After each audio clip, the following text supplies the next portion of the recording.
Good evening, ladies and gentlemen. The biggest battle in the 2019 elections was the classic takedown of Goliath by David in Amethi.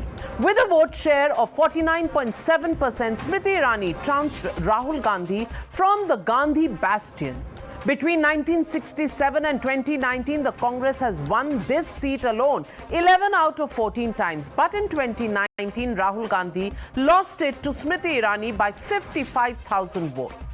As the 2024 elections come near, will there be a rerun of this epic battle? Well, Union Minister Smriti Irani and the sitting Amethi Member of Parliament is joining us on the show. But before I go across to her, let me put the fast-paced developments in the populous state of Uttar Pradesh in context. After months of wrangling and shadow boxing, Rahul Gandhi finally managed to broker a deal with Akhilesh Yadav over seats. Instead of its original ask of 20 seats, the Congress finally had to compromise on 17 seats, and the remaining 63 seats will go to the Samajwadi Party and other alliance partners. But there's a story within this story. A deep dive into the seat sharing formula itself reveals that the Congress may just have been given a losing hand. Sample this on the Newshour fact check. Out of the 17 seats, Congress has never historically won 3 of these seats. Also, 5 of these seats Congress hasn't won in the last 40 years since 1984. 16 of these 17 seats were lost by the Congress party in the last elections. You can see these statistics for yourself. Can the Congress, for example, win Varanasi against Prime Minister Modi when Ajay Rai of the Congress party and the UP chief came in third in 2019 polls? Rahul Gandhi has already lost Amethi to Smriti Irani, but will he dare to return to this seat again? The sole seat that Congress holds in Uttar Pradesh currently is Raebareli, and this time even Sonia Gandhi won't contest because she's taken the Rajya Sabha route. So can the Congress still win it in her absence? The list goes on and on. The Congress perhaps should be doing this math anyway. The only consolidation will be that this is the first and the only seat sharing formula which has actually been finalized on paper in the India Alliance. Listen in to Akhilesh Yadav declaring all is well. जहां मुरादाबाद है वही मुरादाबाद रहेगा। Seat sharing को लेकर sir Congress seat sharing में कोई बात नहीं है, जो बातचीत होनी थी वो बातचीत हो चुकी है पूरी। गाजीपुर कल रायबरेली में इंडिया न्यूज के पत्रकार के साथ राहुल गांधी जी ने उसके बारे में क्या विचार है? मुझे जानकारी मिली और आप लोगों के माध्यम से मुझे जानकारी मिली है। रायबरेली क्या कांग्रेस की जिम्मेदारी है? अमेठी और रायबरेली? अरे ये तो पुरानी बात है, ये तो हम लोग हमेशा ही करते हैं। सीट शेयरिंग पे भी कोई विवाद नहीं है, सीट शेयरिंग पूरी अच्छी तरह हो गई। How really was this truce brokered? It now appears that Priyanka Gandhi Vadra prevailed where Rahul Gandhi failed. Sources reveal that Priyanka Gandhi Vadra stepped in and spoke to both Rahul and Akhilesh, which finally led to a truce. She allegedly convinced the Congress to give up on the demand for Moradabad seat. This, incidentally, is her husband Robert Vadra's hometown. So while Priyanka Gandhi actually managed to broker this deal, what was Rahul Gandhi actually busy with? He was busy targeting the media, predicting the doom of Varanasi and taking pot shots at Priyanka Gandhi. We will get to that in a bit, but let's also tell you that Rahul Gandhi is putting the brakes on his Nyay Yatra and is headed for a Videsh Yatra as well. That's right, he will be returning to Cambridge to give lectures to the students on the 27th and 28th of February in the midst of the poll season. Listen in to the war of words over this Videsh Yatra now. हाँ, 26, 27, 28, 29 और 1 मार्च को भारत जोड़ो यात्रा को एक विश्राम दिया गया है, इसलिए क्योंकि दिल्ली में कई महत्वपूर्ण बैठकें हैं, चुनाव को लेकर राहुल जी का होना ज़रूरी है और 27 और 28 को राहुल जी अपने जिस विश्वविद्यालय में वो पढ़े थे 30 साल पहले, कैम्ब्रिज यूनिवर्सिटी, वहाँ उनको 2 भाषण देने हैं छात्रों को, तो उनको वहाँ जाना ज़रूरी है। उनकी अब 3 यात्राएं एक में जुड़ गई हैं। पहले भारत जोड़ो यात्रा, फिर न्याय यात्रा, फिर विदेश यात्रा, ये लगातार उनका इस तरीके का चलता रहता है। जनता में इसका कोई प्रभाव नहीं पड़ रहा है, बल्कि ऐसा कुछ वो बोलते चले जाते हैं कि जिसकी वजह से जो है लोग नाराज होते हैं। बनारस चले गए, वहाँ पर जो है बोल दिया कि ये उत्तर प्रदेश का युवा नशे में घूम रहा है, नशे में पड़ा है, नशे में डांस कर रहा है। बेइज्जती करने का काम किया उत्तर प्रदेश के युवाओं का। So the legitimate question we are asking on the news hour tonight: will the Congress sink or swim in 2024 in this do or die battle of the general elections of 24? That is the big debate, and joining me on the other side of this question is Union Minister Smriti Irani, who takes on every question on Uttar Pradesh and more on the other side. और स्मृति ईरानी जी, आपका बहुत बहुत स्वागत है। अमेठी में आपने नए घर में गृह प्रवेश करने की आपकी मंशा है कल, तो पहले दर्शकों की तरफ से, हमारी तरफ से आपको बहुत बहुत बधाई। संदेश क्या दे रही हैं आप स्मृति ईरानी जी देश को और अमेठी की जनता को, क्योंकि आज आप वहां रेजिडेंट हैं अमेठी की 2019 के चुनाव जीतने के बाद?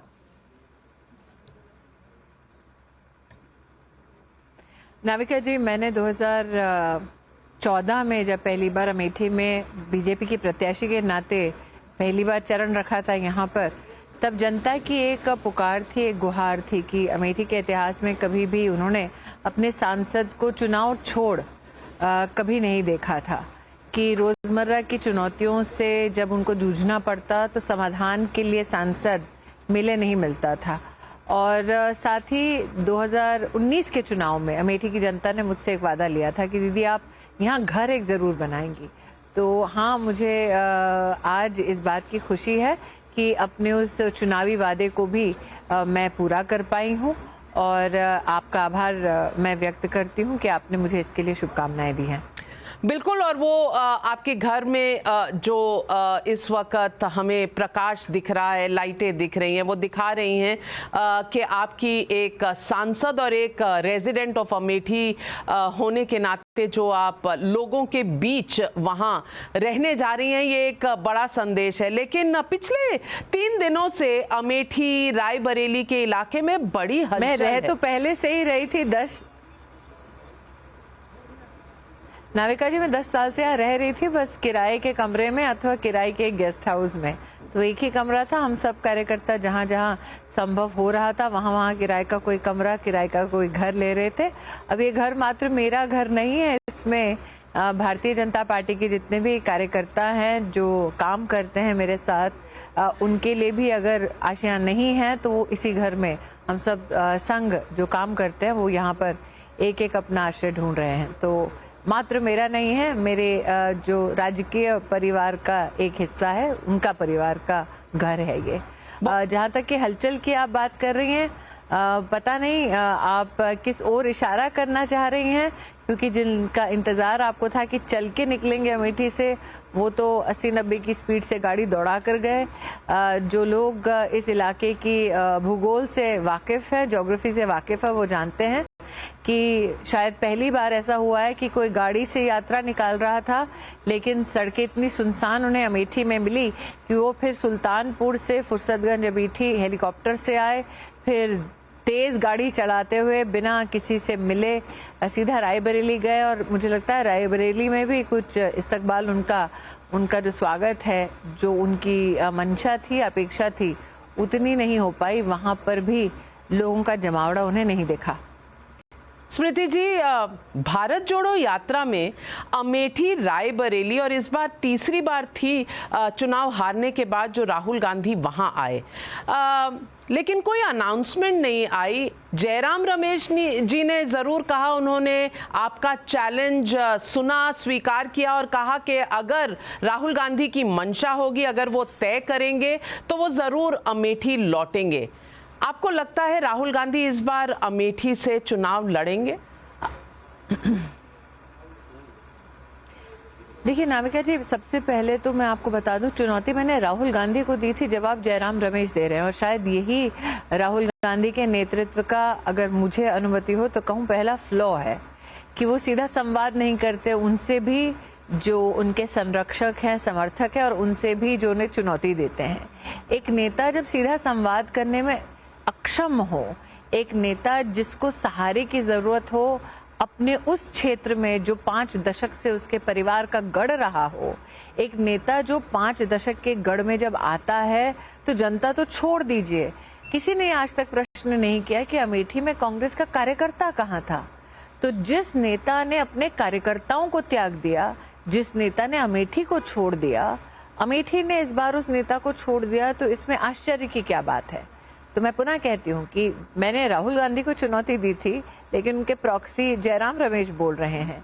तो इस नेता में क्या इतना भी दमखम नहीं है कि अपनी बात अपनी जुबान से खुद बोल ले?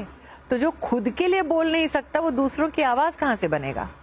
खुद की बात उन्होंने बोली है, और जो बोली है मैं आपको सुनवाना चाहती हूं, क्योंकि उन्होंने वाराणसी के बारे में जो कहा, जनता उस पर अभी जो विचार रखेगी आप सुन रही होंगी, लेकिन आपको सुनवाना चाहती हूं, दर्शकों को सुनवाना चाहती हूं राहुल गांधी का ये बयान।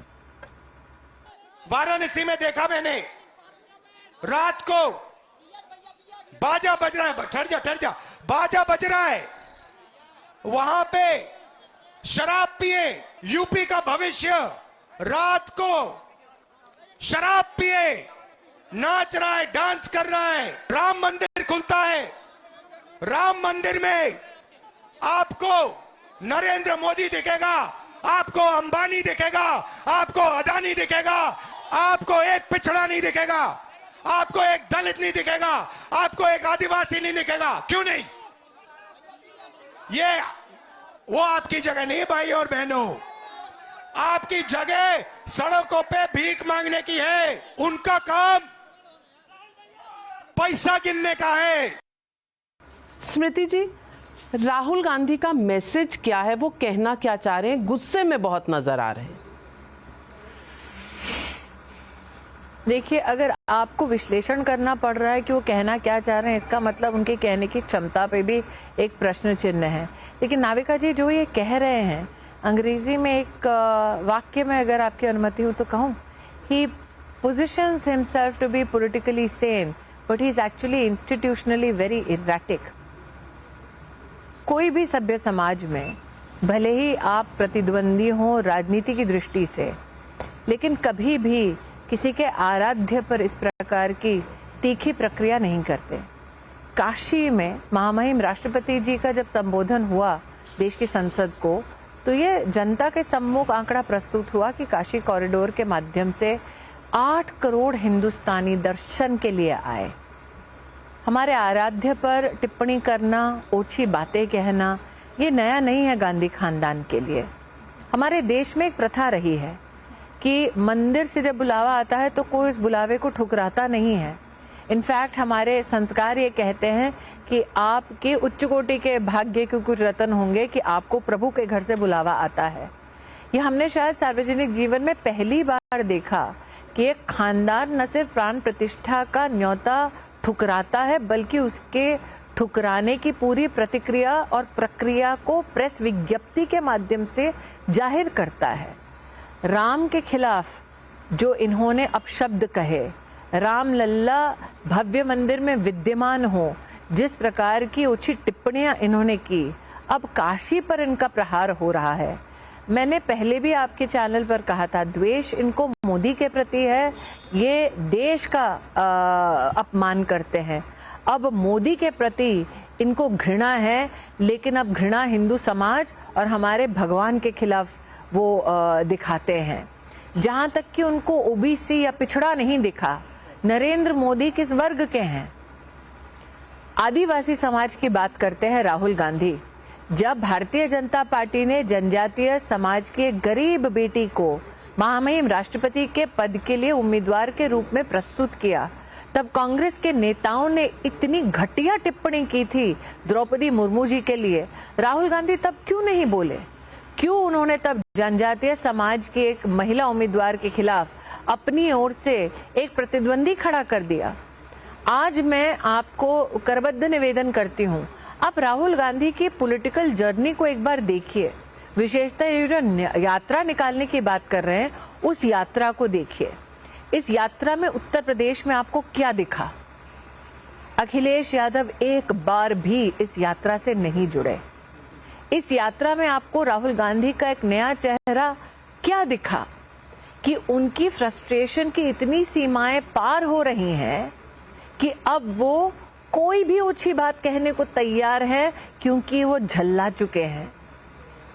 आज आपने गठबंधन की घोषणा देखी, लेकिन उसके आसपास कांग्रेस का कोई भी वरिष्ठ नेता नहीं देखा, स्थानीय कोई आपने नेता देखे। तो मेरा ये मानना है, मैं पुनः अंग्रेजी में वो वाक्य कहती हूँ, he seems to be politically sane but he is genuinely institutionally erratic. कौन है जो घोषणा करता है कि मैं देश भर में यात्रा करूंगा और अचानक अमेठी और रायबरेली से इतना खार खा जाता है कि घोषणा कर देता है कि नहीं जी यात्रा रोक दो, अब मैं विदेश जाऊंगा। तो जो खुद पॉलिटिकली स्टेबल नहीं है वो दूसरों को पॉलिटिकली स्टेबल कैसे कर पाएगा? अंतिम बात नाविका जी, इस प्रश्न के उत्तर में आप मुझे बताइए, चुनाव सर पर हैं, इंडिया अलायंस का मुखिया कौन है? नीतीश कुमार बनने वाले थे, राहुल गांधी की पार्टी अपने गठबंधन। देखिए, मैं पुनः कहती हूं, Rahul Gandhi is that ingredient that can make any institution fall apart. और ये मैं बड़ी गंभीरता से कह रही हूं, मैं उनका उपहास नहीं उड़ा रही हूं, मजाक नहीं कर रही हूं। He is genuinely now seeming to be more and more erratic. वरना कौन अपनी पॉलिटिकल यात्रा को छोड़ के अचानक विदेश चले जाता है? कौन आकर अपशब्द कहता है काशी के लिए? रामलला जब विद्यमान हो रहे हैं भव्य मंदिर में, जिस धर्म ने 500 साल अपने धर्म के लिए धैर्य दिखाया और कुछ नहीं, मोदी से इतने गिला शिकवा है, कम से कम हिंदुओं को और हिंदू धर्म को तो स्पेयर कर दो। अब आप ऐसे व्यक्ति से अपेक्षा करती हैं, उम्मीद करती हैं कि वो लोगों को आकर्षित करेगा? जहां एक इंसान 5 दशक के गढ़ में न जनता को न अपने कार्यकर्ता को आकर्षित कर पाया, जहां एक इंसान अपने सो कॉल्ड अलायंस पार्टनर के साथ पूरे उत्तर प्रदेश में एक जगह भी यात्रा में नहीं दिखा, जहां एक इंसान अपनी अलायंस का स्वयं मुखिया घोषित नहीं हो पाता। अरे गठबंधन को राहुल गांधी मुखिया के नाते स्वीकार नहीं है तो देश उसे क्यों स्वीकारेगी? आपने सही सवाल उठाए, लेकिन एक वाकया और है जो लोगों की नजरों में आया है और इस पर बहुत चर्चा है। मैं आपको सुनवाना चाहती हूं। उत्तर प्रदेश में स्थानीय इलाके में एक पत्रकार के साथ जो उनकी बातचीत हुई, मैं आपको और अपने दर्शकों को वो सुनवाती हूं। आप शिव प्रसाद जी हैं, आपके मालिक का क्या नाम है? आपके मालिक का क्या नाम है? क्या नाम है? नाम बताओ, नाम बताओ। ओए मारो मत यार, मारो मत उसको, मारना नहीं है, मारना नहीं है। नाम बताओ उसका। अब एक पत्रकार को पूछा, नाम वो कहता है शिव प्रसाद। असल में हमने जब तहकीकात की तो शिव प्रसाद यादव था और उससे उसके मालिक के बारे में पूछकर उन्होंने कास्ट ओबीसी वाला मुद्दा उठाया। आपको लगता है ये मुद्दा कहीं बीजेपी को बैकफुट पर करेगा? नाविका जी, सार्वजनिक रूप से एक सामान्य पत्रकार को उसकी जाति के आधार पर राहुल गांधी एक पूरे क्राउड को उत्तेजित करते हैं। एक पत्रकार को जो सवाल कर रहा है, आप भी कई बार मुझसे तीखे सवाल करती हैं, हम भी कई बार पत्रकारों के साथ तीखी बहस करते हैं, लेकिन एक क्राउड में एक पत्रकार की सुरक्षा को इस प्रकार से आप चुनौती दें और उसको सार्वजनिक रूप से ह्यूमिलिएट करें। मैं पुनः आपको कहती हूँ, ये एक पॉलिटिकली नहीं, जेन्युइनली एक डिस्टेबलाइज्ड इंसान के और भी संकेत राहुल गांधी दे रहे हैं। पत्रकार की अगर आप जाति पूछे तो मैंने तो ये समझा था कि पत्रकार सिर्फ अपने कलम से अपने काम के आधार पर जाना जाता है। अब समझ में आई कि पत्रकार को उसकी जाति, उसके वर्ण, उसके वर्ग के हिसाब से अब हमें चिन्हित करना पड़ेगा। तो अगर आप पत्रकार में ऐब ढूंढ रहे हैं, कहीं ना कहीं राहुल गांधी और राहुल गांधी के जो प्रस्तुतकर्ता हैं उनको समझने की जरूरत है कि अगर आपके माल में ही खोट है तो बिक्री आप क्या करेंगे जी। तो आप पैकेजिंग चाहे कितनी भी कर लें, जब ये व्यक्ति खड़ा होता है किसी मंच पर, उसके हाथ में आप माइक थमाते हैं, बिना कागज के जब व्यक्ति बोलने लगता है तो उसके मुख से मिथ्या अथवा अपमान की शैली भरे शब्द, इसको छोड़ के और कुछ नहीं निकलता। लेकिन अंततोगत्वा अगर हम इस पूरी यात्रा का कोई परिणाम देखें तो परिणाम क्या है नाविका जी? राहुल गांधी ने समाज को बांटने के अलावा क्या कहा है? 24 का चुनाव, उस पर उनका मुद्दा क्या रहेगा? कब आएंगे वो मैदाने जंग में बात करने के लिए, डिबेट करने के लिए मुद्दों पर? और आपने आज के इस कार्यक्रम की शुरुआत की थी मुझसे पूछते हुए कि मैंने मतलब स्मृति ईरानी ने चुनौती दी राहुल गांधी को। अरे भाजपा के एक सामान्य कार्यकर्ता की चुनौती पर भी जवाब नहीं दे सकता राहुल गांधी। तो जो इन्होंने इस पत्रकार के साथ दुस्साहस किया, दुर्व्यवहार किया रायबरेली में, ये तो हमारे स्थानीय पत्रकार भी जानते हैं। यहाँ अमेठी में भी धक्का मुक्की किए हैं कि जब जब राहुल गांधी के सर पर यह भय चढ़ जाता है कि उनकी हार सुनिश्चित हो चुकी है, तब तक वो इस प्रकार का रुख अपनाते हैं। आज की जो घोषणा हुई है उनके सो कॉल्ड गठबंधन की, आप सीटें देखिए ना, उत्तर प्रदेश में कितनी लोकसभा की सीटें हैं और कांग्रेस ने कितनी मांगी है। इसका मतलब कांग्रेस ने ये घोषित कर दिया है कि वो काबिल ही नहीं कि 80 की 80 सीटों पर लड़ ले। तो जिसको अपनी काबिलियत पर डाउट है उस पर हम टिप्पणी करके क्या करेंगे? जिसे खुद सहारे की जरूरत है वो दूसरों का सहारा क्या बनेगा? लेकिन स्मृति ईरानी जी, पिछले 3-4 दिनों में राम मंदिर को लेकर उन्होंने कुछ सवाल उठाए हैं। एक तरफ उन्होंने कहा है कि वहां अडानी अंबानी जाया करते हैं, वहां कोई ओबीसी नहीं होता, कोई दलित नहीं होता, कोई आम इंसान नहीं होता। एक टिप्पणी उन्होंने और की है, देखिए मैं आपको सुनवाना चाहती हूँ क्योंकि आप महिला मंत्री हैं, आपको ये सुननी चाहिए। मेरा आग्रह है आपसे, ये जो उनका स्टेटमेंट है जरूर सुनिए। मीडिया वाले हमारी बात तो दिखाते नहीं है। मीडिया में आपको 24 घंटा नरेंद्र मोदी जी दिख जाएंगे, ऐश्वर्या राय जी दिख जाएंगी, मोदी जी के साइड में अमिताभ बच्चन घूमते हुए दिख जाएंगे, शाहरुख खान। हिंदुस्तान के गरीबों के बारे में मीडिया में नहीं दिखाना। मीडिया में कुछ दिखाना है तो ऐश्वर्या राय को नाचते हुए दिखाना है।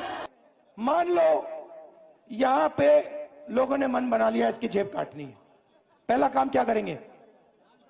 पहला काम कहेंगे वो ऋषभ उधर देख, उधर देख, वो देख पाकिस्तान, उधर देख, ओए इधर देख, वो देख अमिताभ बच्चन, उधर देख, ओए वो देख ऐश्वर्या राय, ओए उधर देख, वो क्रिकेट।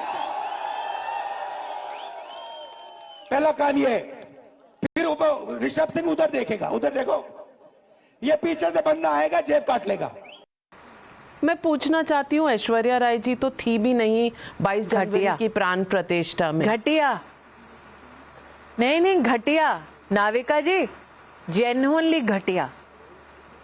ये उनकी बहू है जो राहुल गांधी के पिताजी के परम मित्र हुआ करते थे। और हमारे देश में, हमारी सभ्यता में, घर में पिता के मित्र की बहू का इस प्रकार से सार्वजनिक अपमान करना, आप किसी भी हिंदुस्तानी से पूछ लीजिए, घटिया। मैंने आज तक ये शब्द राहुल गांधी के लिए इस्तेमाल नहीं किया। पहले सिर्फ ये कहती थी कि उनकी पार्टी में जो भी मुझ जैसी महिला जो उनकी प्रतिद्वंदी होती है उसके खिलाफ जो सेक्सुअली वेटेड शब्द इस्तेमाल करते हैं वो राहुल गांधी द्वारा इंस्पायर्ड हैं, वो राहुल गांधी द्वारा प्रोत्साहित हैं। लेकिन आज मैंने उनके मुख से सुन लिया, जो अपने पिता के दोस्त की बहू को ना बख्शे, उससे क्या उम्मीद लगानी। घटिया is the only word I have for Rahul Gandhi. किसी भी महिला के खिलाफ इस तरह का रवैया, और खास करके वो तो वहां थी भी नहीं, बार बार घटिया नाविका जी, घटिया। मैं दोबारा कहती हूँ, मैं कह रही हूँ घटिया। और अब तक माफी तो मांगेंगे नहीं, सोनिया जी के भी रोंगटे नहीं खड़े हुए होंगे, श्रीमती वाड्रा भी चुप्पी साध कर बैठी रहेंगी, लेकिन कौन बोलता है अपने ही घर में पिता के मित्र की बहू के बारे में ऐसा। तो जिसके अपने परिवार, अपने सो कॉल्ड पिताजी के फ्रेंड सर्कल की बहुओं के प्रति सम्मान नहीं है, वो देश में किसी की भी बहू, बेटी, माँ, उसके प्रति सम्मान की मुद्रा रखेगा क्या? अगर श्रीमती सोनिया गांधी सुन रही हैं आज, वैसे तो मुझे नहीं लगता वो टाइम्स नाउ देखती होंगी, I just want to tell her, घटिया, that's what her son is. Smriti Irani ji, मैं ये भी पूछना चाहती हूँ कि रायबरेली, सोनिया गांधी जी और गांधी परिवार की ये ट्रेडिशनल सीट रही है, लेकिन रायबरेली से राज्यसभा का रास्ता लिया है। पहले तो मैं नाविका जी एक सेकेंड, नाविका जी एक सेकेंड। मुझे लगता है 2014 के बाद और 2019 के बाद विशेषतः देश भर की मीडिया कम से कम ये तो समझ चुकी है, there is nothing called a traditional seat. एक लोकतंत्र में ट्रेडिशनल सीट का मतलब है आप लोकतांत्रिक ढांचे की बात नहीं कर रहे हैं, आप मानकर चल रहे हैं कि ये एक खास परिवार के लिए सत्ता का केंद्र है। लोकतंत्र का इससे बड़ा अपमान नहीं हो सकता।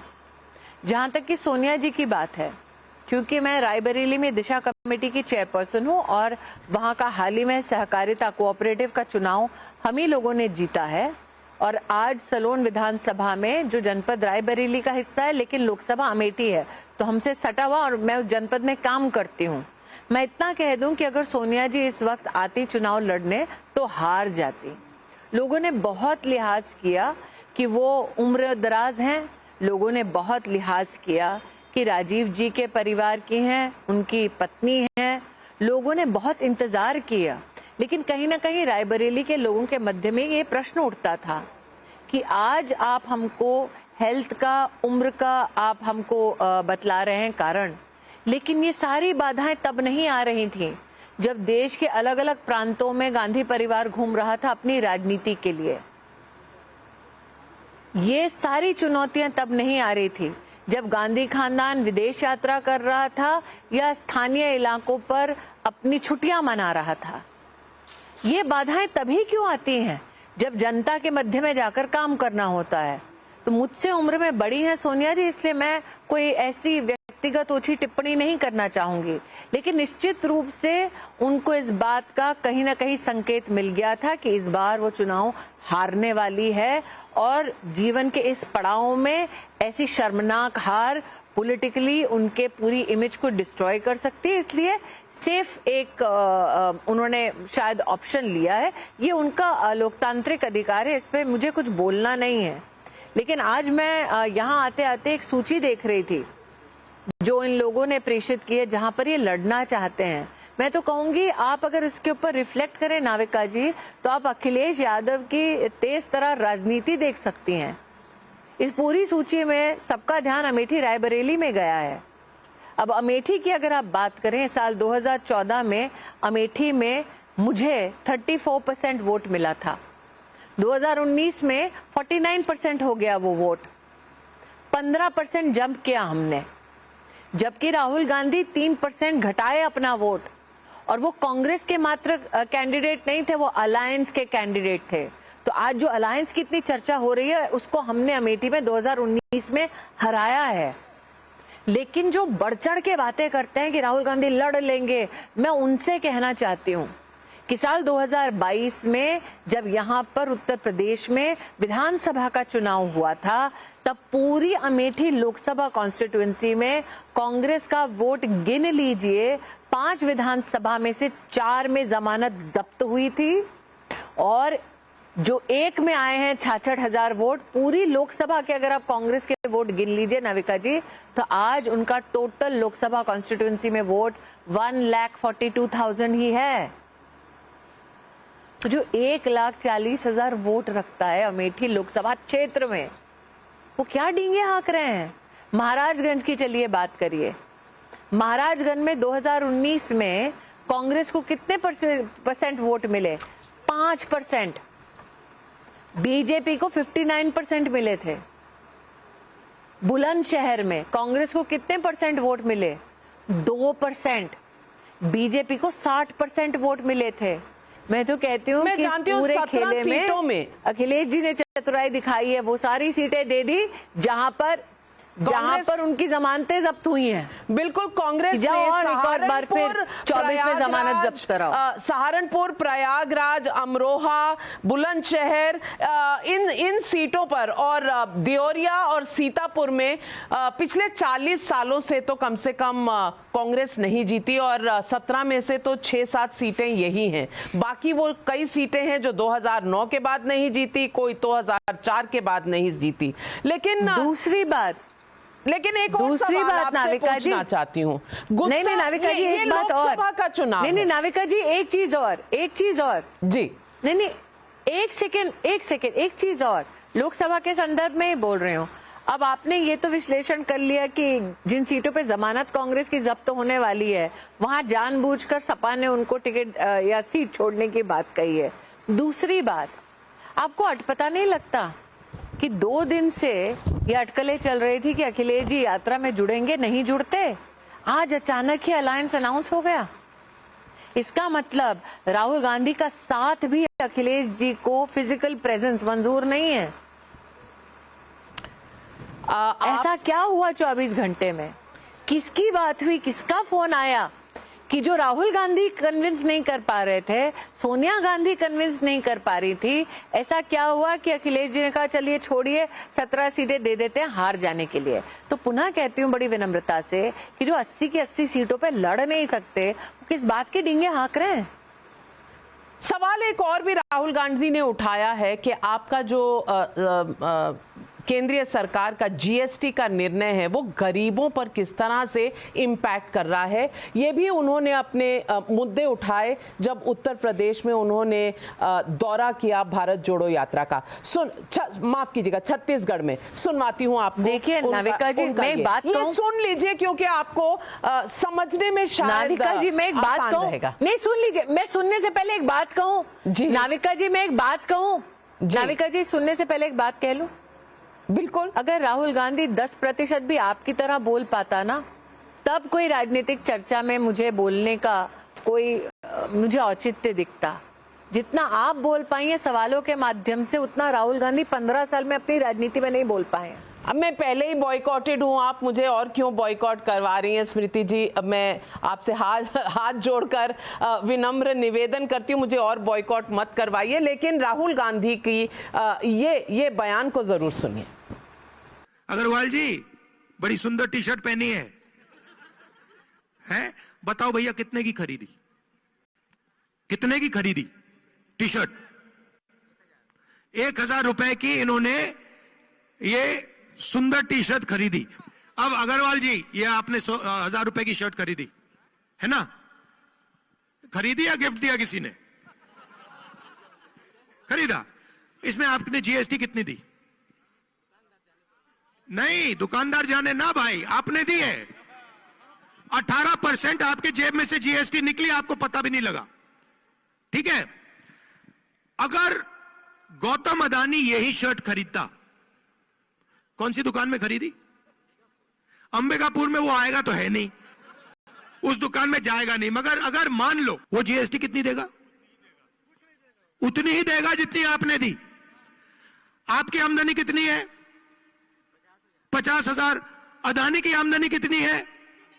गिनती नहीं है। जिसकी गिनती नहीं है वो भी उतनी देगा जितनी ये देगा। गरीबों का मुद्दा उठाया उन्होंने कि जीएसटी की मार कैसे लग रही है, इस पर क्या जवाब है? देखिए आप नाविका जी, एक सेकेंड,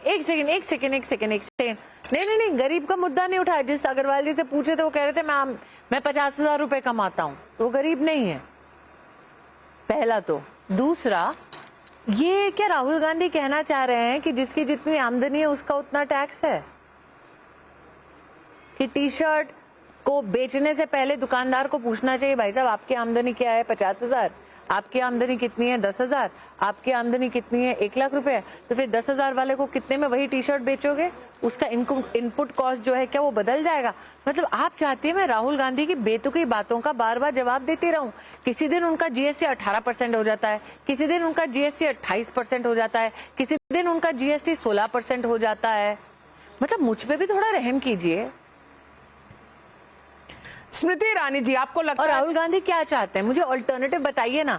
कि राहुल गांधी ने कहा है कि एमएसपी की गारंटी देंगे अगर वो सरकार में आएंगे, लीगल गारंटी होगी। ऐसा पहले तो उन्होंने नहीं किया यूपीए की सरकार में, पर अब करेंगे।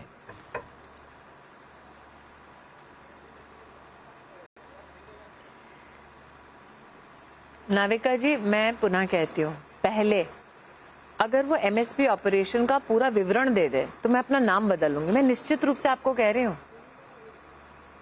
एमएसपी के ऊपर पूरा विवरण दे, दलहन और तिलहन का फर्क बता दें आपको। मैं ये नहीं कह रही कि भिंडी और हरी मिर्च के बीच का फर्क बताएं, दलहन और तिलहन के बीच का फर्क बता दें तो मैं जेन्युइनली नाम बदल दूंगी अपना। और दलहन और तिलहन का क्षेत्रफल कितना है इस देश में वो बता दें। इस देश में अंग्रेजी, क्योंकि हिंदी उनको शायद आएगी नहीं, इरिगेटेड लैंड कितनी है वो बता दें। इस देश में ड्रिप इरिगेशन कौन से क्षेत्र में सबसे ज्यादा विख्यात है वो मुझे बता दें। और जहां तक अगर मैं अमेठी का आपको सच बताऊं ना, आप जानती है जनता क्यों नहीं आई यहाँ बाहर, उनका कार्यकर्ता क्यों नहीं आया? मैं जिस गौरीगंज में इस वक्त बैठी हूँ, यहाँ पर किसानों की भूमि पर कब्जा करने वाले का नाम राहुल गांधी है। मैं ये संसद में भी बोल चुकी हूँ। सम्राट साइकिल की जमीन है जो किसानों ने दी थी फैक्ट्री के लिए, राहुल गांधी ने फैक्ट्री की उस जमीन को एनजीओ के नाम पर, अपने नाम पर ले रखा है। कमर्शियल प्रॉपर्टी कभी भी एनजीओ की प्रॉपर्टी में कन्वर्टेड नहीं हो सकती। मैं 10 साल से राहुल गांधी जी से गुहार लगा रही हूँ, देश भर में तो छोड़ो, किसानों का रोना रो रहे हो आप पहले अमेठी में किसान की जमीन तो वापस कर दो। जिस दिन दलहन और तिलहन का फर्क राहुल गांधी बता देंगे, जिस दिन क्षेत्रफल बता देंगे, क्षेत्रफल का मतलब बता देंगे, जिस दिन एमएसपी पर विवरण कर देंगे, व्याख्यान कर देंगे नाविका जी, उस दिन समझ में आएगी हमको कि उनको कृषि और किसान के बारे में जानकारी है। कृषि और किसान का भी फर्क बता दें तो भी नाम बदल दूंगी। स्मृति ईरानी, बहुत तीव्र आपने जवाब दिए, लेकिन जाते जाते एक आखिरी सवाल पूछूंगी। आज रायबरेली में डिस्ट्रिक्ट के पदाधिकारियों ने इस्तीफा दे दिया और कुछ सैकड़ों, ऐसा कहा जाता है, कार्यकर्ता भी आज नहीं दिया नाविका जी? जी, कल दिया। आज नहीं दिया नाविका जी, नहीं, आज मात्र नहीं दिया है। रायबरेली में गत 3 दिनों से रेजिग्नेशन का सिलसिला चल रहा है और सबसे पहले जिन्होंने रिजाइन किया उनका नाम भी राहुल है। तो यहाँ एक राहुल है जिसने कांग्रेस को छोड़ दिया और एक राहुल और भी था जिसको यहाँ के लोगों ने छोड़ दिया। आपको लगता है प्रियंका गांधी वाड्रा का कोई हिस्सा नहीं होना चाहता? रायबरेली से, यूपी से आएंगी प्रियंका गांधी वाड्रा? भाई देखिए, ऐसा है नाविका जी, मेरा जो श्रीमती वाड्रा का अनुभव है वो थोड़ा अलग है और मुझे कैमरा पे कहने के लिए कोई दिक्कत नहीं है। अमेठी का 2019 का चुनाव वो संभालने आई थी, हार गए राहुल गांधी। 2022 में उनके पास पूरे उत्तर प्रदेश का दायित्व था। अमेठी वो 4-5 बार आई राहुल गांधी के साथ, जहां जहां गई जमानत जब्त हुई और कांग्रेस बुरी तरह से हारी। जब उनके पास अमेठी का चार्ज था, उत्तर प्रदेश का चार्ज था, निकाय का चुनाव अभी हो चुका है, लोकल बॉडी इलेक्शन जिसे आप कहते हैं, पूरे अमेठी लोकसभा क्षेत्र में कांग्रेस हमारे जनपद में मात्र 1 सीट ला पाई। गौरीगंज जहां मैं बैठी हूं वहां लोकल बॉडी इलेक्शन में उनकी जमानत जब्त हुई है। तो आप देश में थोड़ा फैसिनेटेड होंगे श्रीमती वाड्रा से, यहां हमने उन्हें धूल चटाई हुई है। चलिए आगे क्या होगा, इब्तिदाई इश्क कहा जाता है, पर इब्तिदाई इलेक्शन में देखेंगे होता है क्या। लेकिन नहीं, इश्क यहाँ पे किसी को राहुल गांधी से नहीं है। चलिए स्मृति नाविका ईरानी जी, इश्क यहाँ पे राहुल गांधी को किसी से नहीं है। आगे आगे देखिए होता है क्या। बिल्कुल आग का दरिया है और बस अभी तो ये अंगड़ाई है, आगे और लड़ाई है। स्मृति ईरानी जी, सवाल पर अभी तो ये अंगड़ाई है, मेरे साथ जुड़ने है। के लिए आपका बहुत बहुत धन्यवाद। बेबाकी से आपने हर सवाल का जवाब दिया। दर्शकों, आपने क्या सोचा जरूर लिख के भेजिएगा।